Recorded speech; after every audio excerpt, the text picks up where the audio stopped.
Class 9th from ML Agrawal, Chapter 13, Rectilinear Figures, Exercise 13.1 to question number 18. In a parallelogram ABCD, एक parallelogram है ABCD। चलिए draw भी करते चले तो ज़्यादा बेस्ट होगा। ये आपका पैरेललोग्राम हुआ ABC एंड D और डायगोनल पैरेललोग्राम की फर्स्ट अगर आप कोई भी क्वेश्चन अटेम्प्ट करते हैं तो याद रहे आपकी प्रॉपर्टी आपको पूरी मालूम होनी चाहिए, अदरवाइज आप कोई भी क्वेश्चंस को सॉल्व नहीं कर पाएंगे। कोई भी आप क्वेश्चन, और याद रखिएगा आप जब भी मेंसुरेशंस के क्वेश्चंस पढ़ते हैं सबसे ज़्यादा आपको पैरेललोग्राम ही मिलेगा। क्यों? क्योंकि पैरेललोग्राम ही सबसे ज़्यादा प्रॉपर्टी रखने वाला पहला ऐसा क्वाड्रिलेटरल है, ये बात याद रखिएगा। उससे क्या इंपॉर्टेंट प्रॉपर्टीज होते हैं? Opposite sides are equal and also parallel, diagonal bisect each other at right angle and opposite angles are equal, clear, and co-interior angles is, तो ये आप ऑलरेडी जानते हैं, sum of co-interior angle is 90 degree. और सबसे important parallelogram आया कहाँ से? तो दो पैरेलल लाइन आप ड्रा करिए और दो पैरेलल आप ट्रांसवर्सल कट कर दीजिए। ये जो आपको बॉक्स दिख रहा है यही है पैरेललोग्राम। अब आप समझ लीजिए इसमें क्या क्या प्रॉपर्टियाँ हैं, क्लियर। तो चलिए इसके आगे देखते हैं।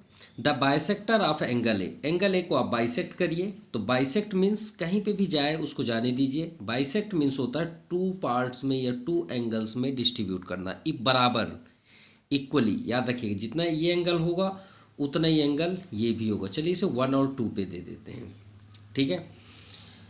Bisector of angle A meet DC, DC in E, तो डीसी आपका ये साइड है, कहाँ पे मीट कर रहा है? ये ई पे मीट कर रहा है। चलिए ये भी हो गया। एंड ए बी जो है A B equal to 2AD, यानी 2AD, यानी ए बी जो है वो AD का डबल है, क्लियर। अगर AD को डबल कर दें तब वो AB के बराबर होते हैं, ये हमें गिवन है।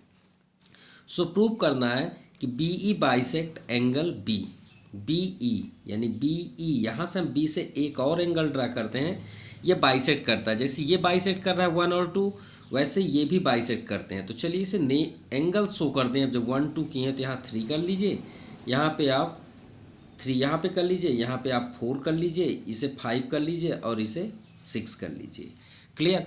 यानी सबसे इंपॉर्टेंट हमें प्रूव करना है कि बाइसेक्ट। तो बाइसेक्ट का मतलब क्या होता है? हमें angle 4 equal to angle 6 prove करना है, बस यही हमें प्रूव करना है कि एंगल 4 और एंगल 6 इक्वल हो जाए। तो चलिए स्टार्ट करते हैं। फर्स्ट हम गिवन राइट करते हैं। तो देखिए ये जो आपका राइट है, in triangle parallelogram ABCD the bisector of angle A meets DC in E and AB equal to 2AD, हमने यही राइट किया है, कोई अलग चेंज नहीं। टू प्रूव आपके सामने है। तो चलिए प्रूव करना है हमें पहले कि angle BE bisect angle B। तो मीन्स इसका मीन्स है कि एंगल 4 इक्वल टू एंगल 6 हमें प्रूव करना है। तो देखिए पैरेललोग्राम के हमने जो प्रॉपर्टी यहाँ पे अभी बताई वही तो हमें राइट करना है 1 बाई 1। तो चलिए स्टार्ट करते हैं। सबसे पहले हमें पैरेललोग्राम में क्या है, इन पैरेललोग्राम ABCD, अब यहाँ पे देखिए बाइसेक्ट एंगल है भाई, बाइसेक्ट एंगल A। हमें दूसरा प्रूव करना है, एंगल A तो गिवन है, तो एंगल A का मीन्स क्या हुआ कि एंगल 1 जो है वो एंगल 2 के इक्वल होगा, ये तो श्योर है, बाइसेक्ट की प्रॉपर्टी ही है। ये हो गया। देन सेकंड, अब सबसे इंपॉर्टेंट देखिए, जो जो आप जानते हैं पैरेललोग्राम में वो आप सभी कुछ राइट कर दीजिए। देखिए AB parallel CD, AD parallel BC, तो AB पैरेलल DC ले लेते हैं, AB पैरेलल CD, इसे फर्स्ट इक्वेशन कर लीजिए। अब देखिए ये भी आपका ट्रांसवर्सल लाइन है जो हमने अभी यहाँ पे शो किया, ये आपका ट्रांसवर्सल लाइन है, नो डाउट, उधर जाने की भी ज़रूरत नहीं है क्योंकि ये भी आपका ट्रांसवर्सल है, नो प्रॉब्लम। लेकिन पहले हम इधर तो कर लें। तो इस ट्रांसवर्सल में देखिए आपको अल्टरनेट इंटीरियर एंगल तो दिखेगा ना, ये आपका अल्टरनेट इंटीरियर एंगल हुआ एंगल 3। ऐसा नहीं कि 1 का नहीं है, 1 का आपका ये है। तो हमें जो अभी पता है वो तो कर लें, इसे तो हमें 90 प्रूव करना है। तो 2 इक्वल टू 3, तो एंगल 2 इक्वल टू एंगल 3, किस रीजन से? Alternate interior angles. और क्यों? क्योंकि AE ट्रांसवर्सल है, जिसके अकॉर्डिंग है उसे ज़रूर लिखिए, AE इज ट्रांसवर्सल, ये सबसे इंपॉर्टेंट है। क्लियर। अब आपके सामने एंगल 2 इक्वल टू एंगल 3 है, तो इसका मीन्स क्या हुआ, इसे इक्वेशन फर्स्ट कर लीजिए from equation first and second, तो इसका मीन्स क्या हुआ कि एंगल 1 इक्वल टू एंगल 2 है, तो क्या हम 2 के प्लेस पे 3 राइट कर सकते हैं, कर सकते हैं। तो चलिए ये भी आपका प्रूफ हुआ कि एंगल 1 जो है वो एंगल 3 के इक्वल है, और हमारा टारगेट क्या है, 5 और 6 इक्वल हो जाए बस, तो अपने आप आंसर हो जाए, क्योंकि अल्टरनेट में आ जाएगा ये। तो देखिए एंगल 1 इक्वल टू एंगल 3, पहुँच रहे हैं हम 5 के पास भी, तो एंगल 1 और एंगल 3 जब इक्वल है तो एंगल 1 का अपोजिट साइड आपको क्या दिख रहा है, डी ई दिख रहा है इस ट्रायंगल पे। कौन से ट्रायंगल में, in triangle A D E, ध्यान से देखिए ए डी ई में ए का अपोजिट डी ई दिख रहा है, तो हम एंगल 1 इक्वल टू एंगल 3 के प्लेस पे यहाँ पे आप फिर से लिख लीजिए, एंगल 1 के अपोजिट क्या है, डी ई, और एंगल 3 का अपोजिट आपको दिख रहा है ए सी ए डी, माफ़ कीजिएगा। अभी किस रीजन से हमने लिख दिया, sides opposite to equal angles, opposite to equal angles, clear, ये हो गया। तो इस रीजन से हमने इसे राइट कर लिया। अब देखिए D E equal to A D, अब देखिए हम कहाँ पहुँच गए, साइड पे। अब साइड हमें तो ऑलरेडी यहाँ पे भी गिवन है, A B equal to 2AD, क्या कुछ मैच कर रहा है, हाँ ए डी मैच कर रहा है। तो देखिए A B equal to 2AD, clear. तो इसे हम इक्वेशन कर लेते हैं 4, और गिवन हमें क्या है, A B equal to 2AD, A B equal to 2AD। अब यहाँ पे गौर से देखिए ए डी तो हमारे पास वैल्यू, तो 2 को ट्रांसफ़र कर दीजिए, तो A B upon 2 equal to A D. अब ए डी के प्लेस पे हम क्या राइट कर सकते हैं, डी ई, कहाँ से, फ्रॉम इक्वेशन 4, ये हो गया, क्लियर।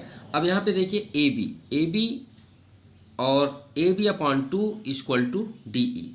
ए बी को देखिए, ए बी आपका ये है, ए बी अपॉन हाफ, तो क्या हम ए बी पैरेललोग्राम गौर से देखिए, क्योंकि हमको यहाँ पहुँचना है, तो ए बी तो अभी यहाँ तो कोई मतलब का नहीं है, तो ए बी के प्लेस पे हम डी सी राइट कर सकते हैं, कोई प्रॉब्लम, क्योंकि पैरेललोग्राम की प्रॉपर्टी है भाई, अपोजिट साइड्स आर इक्वल, तो ए बी के प्लेस पे हम डी सी राइट करके देखते हैं।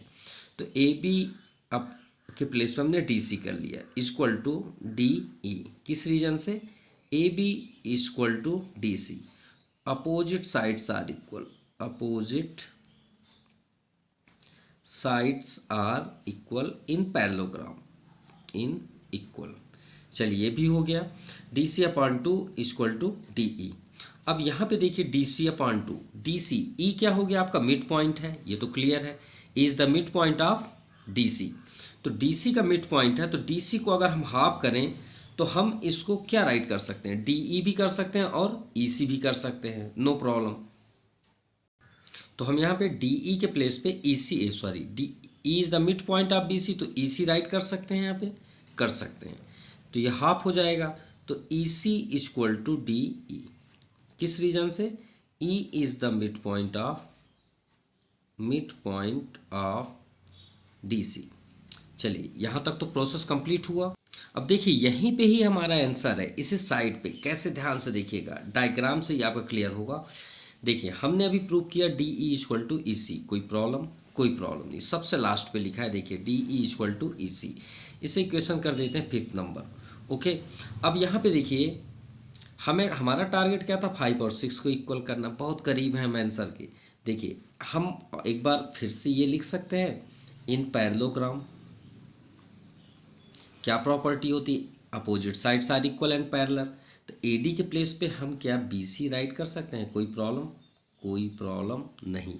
अब यहाँ देखिए ए डी है, तो ए डी को आप गौर से देखिए, ये A D equal to D E था, एंगल 1 इक्वल टू एंगल 3, तो ए डी के प्लेस पे हम डी ई कर सकते हैं, तो ए डी के प्लेस पे आप डी ई कर लीजिए, D E equal to B C, किस रीजन से, फ्रॉम इक्वेशन 4, क्लियर, इतना क्लियर हो गया।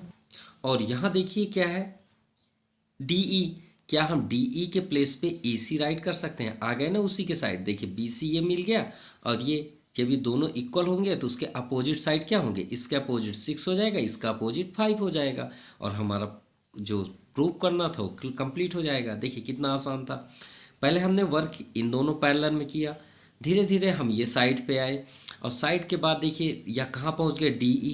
अब सबसे लास्ट में हमने क्या इक्वल प्रूव किया था, fifth number, DE equal to EC equal to DE। तो क्या हम DE के प्लेस पे EC राइट कर सकते हैं? कर सकते हैं बिल्कुल। अब भी हमने प्रूव किया। तो EC इक्वल टू BC, ये किस रीजन से? सबसे last equation, fifth number. Clear. अब ये बताइए EC कहाँ पे? ये EC, इसका अपोजिट एंगल क्या है? 6 है, कर लीजिए। BC कहाँ पे है? ये है आपका, इसका अपोजिट एंगल क्या है? 5th है। किस रीजन से हमने कर दिया? तो आप लिखिए angles opposite to equal sides, opposite to equal sides. Simple, जैसे हमने यहाँ पे किया था एंगल 1 इक्वल टू एंगल 3 से साइड को इक्वल, वैसे इस बार हमने साइड से एंगल इक्वल किया। तो आप सोच रहे होंगे सर इससे हमें क्या बेनिफिट होगा? अरे बेनिफिट बिल्कुल होगा। ये आपका पैरेललोग्राम था, हमने इसे ट्रांसवर्सल किया था, याद करिए। तो एंगल 2 के इक्वल टू एंगल 3 किया था, ये देखिए। किए थे या नहीं किए थे? बिल्कुल किए थे। तो इसी तरह हम इसे भी ट्रांसवर्सल बोल सकते हैं, क्यों नहीं बोलेंगे? बिल्कुल है ट्रांसवर्सल। तो भाई ये आपके दो पैरेलल हैं, ये आपका ट्रांसवर्सल है, तो आपका ये अल्टरनेट इंटीरियर एंगल होगा नहीं होगा? एंगल 5 और एंगल 4 बिल्कुल होगा। बट यहाँ पे लिखिए DC parallel AB where BE is transversal, BE is transversal. Simple. अब ये ट्रांसवर्सल है तो इसके according angle 4 equal to angle 5, किस रीजन से? Alternate interior angles. Clear. Alternate interior angles. अब देखिए 5 इक्वल टू 6 है, ये आपका इक्वेशन होगा, मान लीजिए 6, ये हमने 6 किया। अब देखिए 5 के प्लेस पे हम 6 राइट कर सकते हैं, कर सकते हैं। तो आप यहाँ पे करिए फ्रॉम इक्वेशन 6, तो एंगल 4 इक्वल टू हम 5 के प्लेस पे 6 कर सकते हैं। यही तो हमें प्रूव करना था कि एंगल 4 और एंगल 6 इक्वल हो जाएं, तभी तो हम बाइसेक्ट बोल पाएंगे ना। बाइसेक्ट का मतलब क्या होता है? इक्वल पार्ट्स में या इक्वल, अगर साइड का बाइसेक्ट है तो मतलब इक्वल साइड्स इक्वल होने चाहिए, बाइसेक्ट इक्वल होने चाहिए साइड्स। और कोई एंगल अगर बाइसेक्ट है तो 2 एंगल्स जो भी बाइसेक्ट हुए हैं वो इक्वल होनी चाहिए। तो एंगल 4 इक्वल टू एंगल 6 ये प्रूफ हुआ। तो इसका मीन्स क्या हुआ कि एंगल ये BE बाइसेक्ट एंगल B। तो आप यहाँ पे लिखिए BE is bisector angle of angle B। Simple, ये आपका प्रूफ हुआ first number. Now second, angle AEB a right angle. अब AEB को गौर से देखिए कहाँ पे, ये है आपका एंगल AEB। हमें ये प्रूव करना है कि ये 90 डिग्री हो। तो भाई आप ये गौर से देखिए एंगल है कहाँ पे? इस ट्रायंगल पे है ना, कौन सा ट्रायंगल? EAB। गौर से देखिएगा, अगर ये 90 है तो ट्रायंगल की एक प्रॉपर्टी होती है कि सभी एंगल्स अगर ऐड कर दिया जाए तो कितने होते हैं? 180 degree. Sum of all angle in triangle 180 degree. तो भाई ये 90 है तो श्योर है कि 2 और 3 4 भी ऐड होके 90 होने चाहिए, तभी तो, नहीं तो उससे ज़्यादा हो जाएंगे।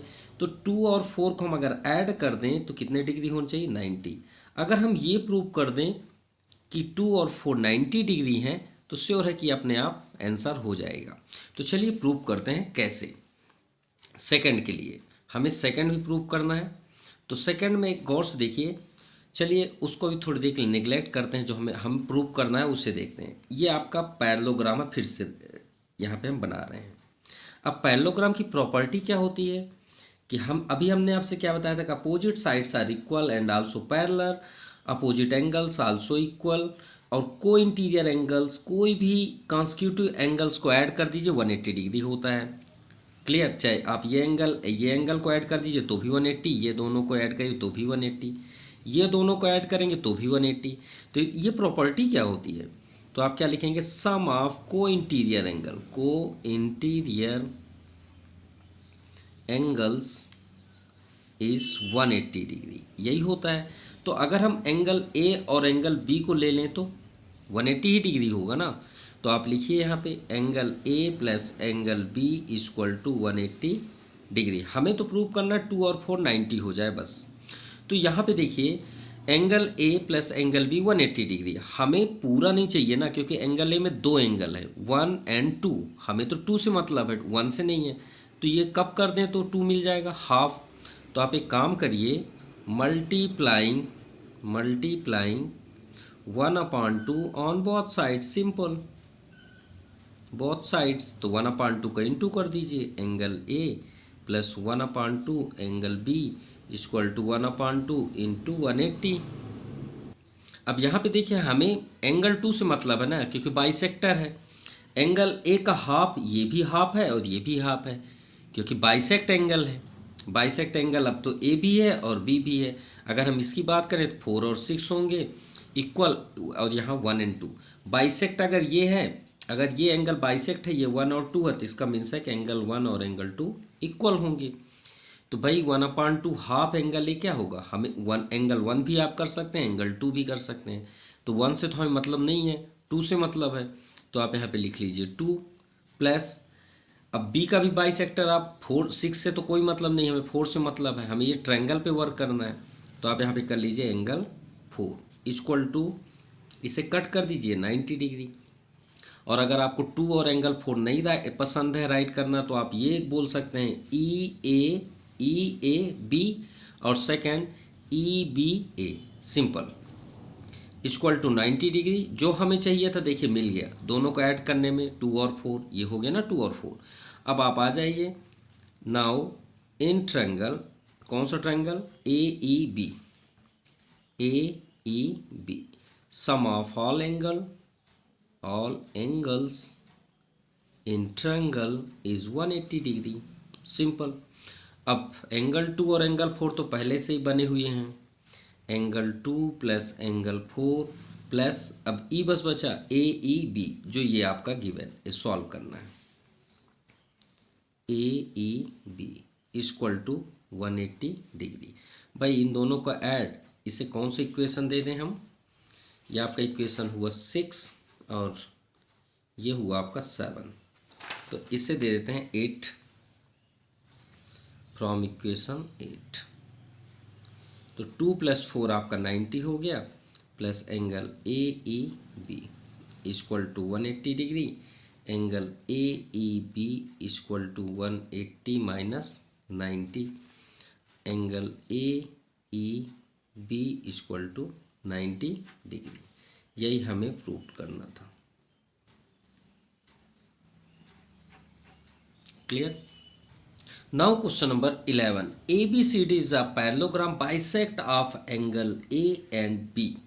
ठीक है, bisectors of angle A and B meet at E. Same diagram है, जैसा अभी हमने लास्ट क्वेश्चन किया वही हमें फिर से करना है, बस थोड़ा सा चेंजेस हो गया यहाँ पे, A B C and D, और दोनों का बाइसेक्ट, एंगल बी का भी बाइसेक्ट बनाइए और एंगल ए का भी बाइसेक्ट बनाइए। तो बाइसेक्ट का मतलब तो आप ऑलरेडी समझ गए होंगे, 1 2 और इसे कर लें 3, ये आपका 4, ये 5 एंड 6। चलिए हो गया। अब हम लास्ट क्वेश्चन पे इसे बाइसेक्ट प्रूव किए, अब किसके according, A B equal to 2AD के अकॉर्डिंग। अब इसमें ये बोला गया कि आप ये प्रूव करिए कि ए बी जो है वो 2AD का इक्वल टू 2AD होता है, हमें ये प्रूव करना है। तो सेम क्वेश्चन ही है ना, तो जो हमने अभी वर्क किया सेम वही करना है, कोई भी चेंजेस नहीं करना है। चलिए, given ABCD is a parallelogram bisect angle A and angle B और meet at point E on DC line. तो चलिए प्रूव कर, हमने लास्ट क्वेश्चन को भी कहाँ से स्टार्ट किया था, AB, और ट्रांसवर्सल हमने क्या यूज़ किया था, AE। तो जैसे हमने लास्ट क्वेश्चन किया वही हम यहाँ पे भी करेंगे। तो इन पैरेललोग्राम हम वहीं पहुँच जाएंगे जहाँ हमें जाना है। ठीक है, तो इन पैरेललोग्राम ABCD क्या था, AB पैरेलल CD, सिंपल। और इसमें आपका देखिए 2 हैं, एक एंगल ए बाइसेक्टर है और आपका ट्रांसवर्सल है। तो आप सबसे पहले लिखिए ए इज ट्रांसवर्सल। तो is transversal means angle 2 equal to angle 5, angle 2 equal to angle 5 किस रीजन से? Alternate interior angles. क्लियर। अब एंगल ए बाइसेक्ट है तो आप लिख सकते हैं यहाँ पे बाइसेक्ट एंगल ए। तो एंगल ए बाइसेक्ट है मीन्स उनके दोनों एंगल्स क्या होंगे? इक्वल होंगे, नो डाउट। तो इसका मीन्स हमें रिजल्ट क्या मिला? आप इसे फर्स्ट इक्वेशन कर सकते हैं, इसे सेकंड कर सकते हैं। तो फ्रॉम इक्वेशन फर्स्ट, तो फर्स्ट में देखिए एंगल 1 इक्वल टू एंगल 2, तो हम एंगल 2 के प्लेस पे एंगल 1 राइट कर सकते हैं। तो एंगल 1 इक्वल टू एंगल 5, यानी एंगल 1 इक्वल टू एंगल 5 तो ऑलरेडी है, नो प्रॉब्लम। ये तो अल्टरनेट इंटीरियर एंगल हुआ। अब एंगल 2 इक्वल टू एंगल 5। अरे ट्रांसवर्सल में एंगल 1 इक्वल टू एंगल 5 होगा ना, यहाँ पे माफ़ कीजिएगा, एंगल 2 ये थोड़ी अल्टरनेट है। तो एंगल 1 की वही तो अब थोड़ा सा चेंजेस हुआ, ये आपका आया थर्ड। कहने का मीन्स ये है कि हमने यहाँ रॉन्ग किया था, एंगल 1 का अल्टरनेट होगा ना एंगल 5, सिंपल। तो हमने यहाँ पे बाइसेक्ट, ये तो गिवन है कि एंगल 1 इक्वल टू एंगल 2, तो हम एंगल 1 के प्लेस पे एंगल 2 राइट कर सकते हैं। अब यहीं से अगर हम देखें कि एंगल 2 और एंगल 5 जब इक्वल हैं तो उनके अपोजिट साइड इक्वल होंगे, अदरवाइज नहीं, बिल्कुल होंगे। तो एंगल 2 का अपोजिट क्या है? DE कर लीजिए, और एंगल 5 का अपोजिट क्या है? AD, यहाँ भी कर लीजिए। किस रीजन से हमने राइट किया? एंगल्स या sides opposite to equal angles, simple. Clear? इतना आपका क्लियर हो गया। यानी हमें क्या मिल गया? DE equal to AD। थोड़ा सा देखिए क्या मैच कर रहा है कुछ, AD मिल गया, देखिए मिल गया ना AD। अब आप सेम प्रोसेस करिए ट्रांसवर्सल चेंज करके, बट AB पैरेलल, बट मत मीन्स नहीं, now AB parallel to CD, where क्या इस बार हम ट्रांसवर्सल लें? BE is transversal, BE is transversal. तो ये जब ट्रांसवर्सल होगा तो एंगल 3 इक्वल टू एंगल 6 होगा, no doubt. 3 equal to angle 6। आप इसे कर लीजिए फोर्थ नंबर, इसे फोर्थ कर लेते हैं, इसे कर लेते हैं 5। इक्वेशंस तो बनने ही हैं। अब यहाँ पे देखिए, और एंगल भी बाइसेक्टर, जैसे आपने यहाँ पे किया वैसे यहाँ पे करिए, इज बाइसेक्ट। तो बाइसेक्ट है तो angle 3 equal to angle 4, angle 3 equal to angle 4, ये आपका 6 हुआ। तो फ्रॉम इक्वेशन फिफ्थ से देखिए, तो हम क्या 3 के प्लेस पे 4 राइट कर सकते हैं? बिल्कुल कर सकते हैं। तो 3 के प्लेस पे 4 करेंगे तो 4 इक्वल टू 6। तो एक एंगल 4 इक्वल टू एंगल 6, जैसे हमने अभी यहाँ पे 2 और 5 किया वैसे एंगल 4 इक्वल टू एंगल 6। अब इसके अपोजिट देखिए तो आपको 8C दिख रहा है, और एंगल 6 के अपोजिट देखिए तो आपको BC दिख रहा है। सो किस रीजन से? Sides opposite to equal angles. चलिए ये तो रीजन हो गया। तो EC इक्वल टू हमें क्या फाइंड हुआ? BC। चलिए अब यहाँ पे देखिए, इसे इक्वेशन कर देते हैं 7, ठीक है। अब हमारा आंसर करीब है। अब देखिए ये क्या है आपका पैरेललोग्राम, AD के प्लेस पे हम BC राइट कर सकते हैं, कोई problem. AD equal to BC, opposite sides are equal, opposite sides are equal. ये तो आपको ऑलरेडी मालूम है कि पैरेललोग्राम की प्रॉपर्टी है, AD equal to BC। Clear? अब BC इक्वल टू यहाँ पे क्या है देखिए, from equation 7 BC equal to क्या है? EC। तो क्या हम BC के प्लेस पे EC राइट कर सकते हैं? कर सकते हैं। तो हमें क्या फाइंड हो गया? AD इक्वल टू BC के प्लेस पे हमने राइट कर दिया EC। इतना आपका क्लियर हुआ? हम कहाँ पहुँच गए? यहाँ तक। अब ये हुआ आपका इक्वेशन 8। अब यहाँ भी AD है, यहाँ भी AD है, क्यों ना ये दोनों AD को ऐड कर लें। तो एडिंग इक्वेशन 4 और 8, तो दोनों AD को ऐड कर लीजिए। तो AD को ऐड करेंगे तो AD और AD क्या हो गया, 2AD हो गया। देखिए जो हमारा आंसर यहाँ पे एक साइड हमें मिल गया, बस AB चाहिए, तो 2AD हमें मिल गया। अब दूसरे साइड हमें क्या दिख रहा है, DE, और इधर क्या दिख रहा है, EC। चलिए DE और EC को ऐड करिए, कहाँ पे है डायग्राम पे, तो देखिए DE ये हो गया और EC, तो दोनों को ऐड कर देंगे तो क्या बन जाएगा, DC, और DC का अपोजिट क्या होता है, AB। ये मिल गया ना आंसर, तो ये आपका हो गया DC total, DE plus EC DC, तो 2AD इक्वल टू DC, और 2AD इक्वल टू हम DC के प्लेस पे AB राइट कर सकते हैं। क्यों कर सकते हैं, आपको अब तो ये पैरेललोग्राम की प्रॉपर्टी ही है कि DC का अपोजिट क्या होता है, AB। तो आप यहाँ पे लिख सकते हैं opposite sides are equal, opposite sides are equal in parallelogram. Parallelogram किस रीजन से, AB इक्वल टू DC, यही हमें प्रूव करना था। हो गया प्रूफ, हैंस प्रूव्ड। क्लियर, अब फिर से देख सकते हैं। ओके।